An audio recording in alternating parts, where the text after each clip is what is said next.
بسم اللہ الرحمن الرحیم، سلسلہ احادیث کی پانچویں حدیث۔ عن ابی سعید الخدری رضی اللہ عنہ قال قال رسول اللہ صلی اللہ علیہ وسلم لقنوا موتاکم لا الہ الا اللہ۔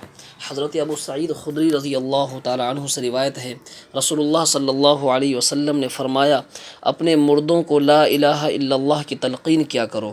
مردوں سے مراد ایسا شخص ہے جس کی موت کا وقت قریب ہو، اس کے بارے میں حکم یہ ہے کہ اس کے سامنے کلمے کا ورد کرو، کلمہ پڑھو۔ اس کو پڑھوانا نہیں ہے، صرف پڑھنا ہے تاکہ وہ بھی سن کر پڑھے۔ ایک روایت میں ہے کہ جب مریض یا میت کے پاس جاؤ تو اچھی بات ہی بولو، کیونکہ جو تم بولتے ہو فرشتے اس پر آمین کہتے ہیں۔ معلوم ہوا مریض کے پاس جا کر لا یعنی باتوں سے پرہیز کرنا چاہیے اور تسلی و تشفی اور دعائیہ کلمات کہنے چاہیے۔